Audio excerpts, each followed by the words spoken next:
कोलकाता का महिला trainee doctor का मर्डर केस बहुत ही ज़्यादा चर्चा का विषय बना हुआ है। जी हाँ, यह बात है 9 अगस्त 2024 को लगभग सुबह 10:53 के आसपास कलकत्ता का एक मेडिकल कॉलेज आरजी करल मेडिकल एंड हॉस्पिटल से यहाँ से एक व्यक्ति के पास फ़ोन आता है।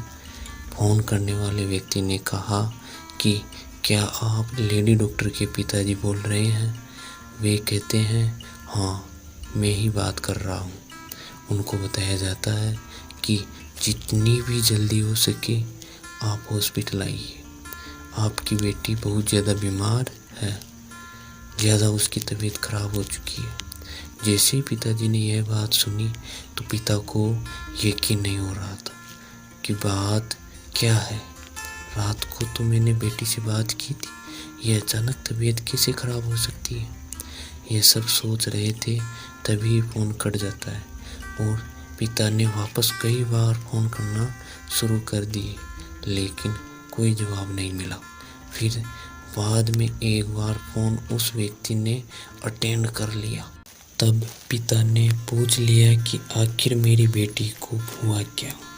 तो व्यक्ति ने जवाब दिया कि उनकी बेटी अब इस दुनिया में नहीं रही है। यह सुनकर लेडी डॉक्टर के पिता रोने लगते हैं और यह देखकर लेडी डॉक्टर की माँ भी रोने लग जाती है। ये मेडिकल कॉलेज तक पहुंचते हैं, तब तक यह बात मीडिया में फैल जाती है और यह खबर आग की तरह पूरी तरह अपने आप को हर जगह कवर कर लेती है।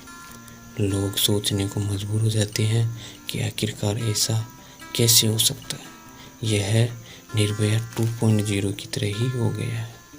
इसके बाद नर्स हो या डॉक्टर, मंत्री हो या संतरी, सब सड़कों पर उतर आते हैं और सब इस घटनाक्रम की कड़ी से कड़ी जांच, यहाँ तक कि सीबीआई की भी जांच की मांग करने लग जाते हैं।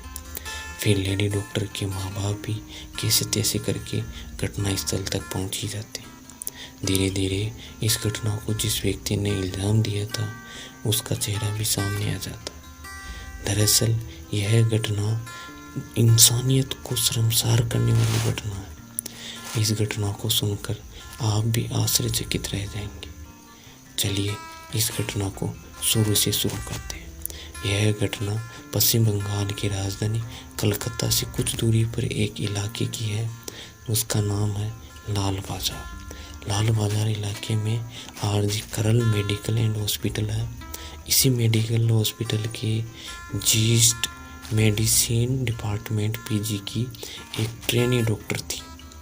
ट्रेनी डॉक्टर 8 अगस्त 2024 को रात 11 बजे के आसपास उसकी माँ से फ़ोन पर बात करती है।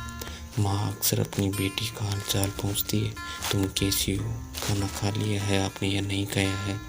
और ऐसे बातचीत हो रही थी और बातचीत होते होते उनके बात कंप्लीट हो जाती है। इसके बाद वह खाना खा लेती है और आराम करने के लिए चौथी मंजिल पर स्थित सेमिनार हॉल में चली जाती है। वहाँ जाने के बाद वह आराम कर लेती है। इसके बाद अगले दिन यानी 9 अगस्त 2024 को सुबह उस महिला ट्रेनी डॉक्टर पर कुछ लोगों की नज़र पड़ती है तो उसका शरीर पहचानने में नहीं आ रहा था। उसका शरीर अर्धनग्न अवस्था में था और सिर से लेकर पैर तक चोट और घाव के निशान हो रखे थे। ऐसा कोई हिस्सा नहीं था जहाँ चोट के निशान न हो। उसकी गर्दन हड्डी टूट चुकी थी और आँख, कान और प्राइवेट पार्ट से खून निकल रहा था, बह रहा था। जब पिता ने अपनी बेटी को अर्धनग्न अवस्था में देखा तो उनका रो रो कर बुरा हाल हो चुका था। बस सभी उसके सहकर्मी डॉक्टर ये बोल रहे थे कि इसका स्वभाव सभी के साथ में हंसमुख प्रकृति का था। आखिरकार उसके साथ ऐसा क्या हुआ? आखिर कौन इसके साथ ऐसा कर सकता है? कौन इसकी गर्दन की हड्डी तोड़ सकता है? कौन इसके साथ रेप कर सकता है? कौन इसकी चाकू से वार करके मृत्यु कर सकता है? आखिरकार है कौन ये सब सवाल पूछ रहे थे लोग। इसके बाद पुलिस ने लाश को पोस्टमार्टम के लिए भेज दिया। यह बात लोगों तक पहुंच जाती है और लोग सड़कों पर प्रदर्शन करने लग जाते हैं। सभी इस घटना के मुलजिम को जल्द से जल्द पकड़वाकर उसे सख्त से सख्त सज़ा दिलाने के लिए पक्षधर थे और वे चाहते थे कि यह सीबीआई से जांच हो। यहाँ तक कि फांसी की भी मांग करने लग जाते। अब धीरे धीरे दबाव इतना बढ़ने लगा कि बंगाल सीएम ममता बनर्जी भी कहने लगती है कि इसे फांसी होनी चाहिए।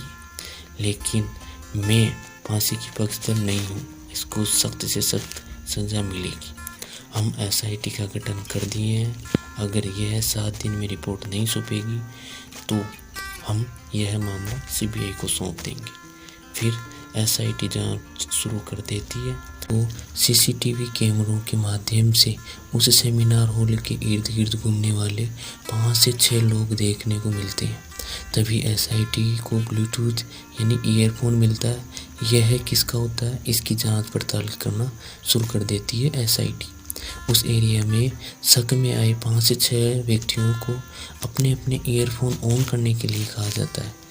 जैसे ही ब्लूटूथ ऑन किया जाता है तो एक व्यक्ति का मोबाइल फ़ोन उससे कनेक्ट हो जाता है।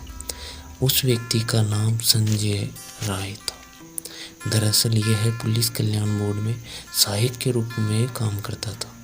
यह अक्सर हॉस्पिटल में आता रहता था और अपनी दादागिरी से अपना कार्य करता रहता था। इससे लोग भी काफ़ी घबराते थे जो वहाँ पर कर्मचारी काम करते थे। यह शराब का भी आदी था और शराब पी करके भी कभी कभार हॉस्पिटल में आता रहता था। और उस दिन भी इसने हॉस्पिटल के एक नीचे कमरे में शराब पी और उस सेमिनार तक पहुंच गया जहां लेडी डॉक्टर आराम कर रही। एक मीडिया रिपोर्ट के अनुसार यह पहले उसे मारता है यानी उसकी हत्या करता है और फिर उसका रेप करता है, वो भी कई बार। पुलिस ने इसके खिलाफ भारतीय न्याय संहिता की धारा 64 जो कि दुष्कर्म की है और धारा 103 जो कि हत्या की है के माध्यम से केस दर्ज कर लेती है। पुलिस की छोटी से छोटी चीज़ें खंगाल रही है और इसमें कोई और लोग शामिल नहीं है, यह भी चेक कर रही है।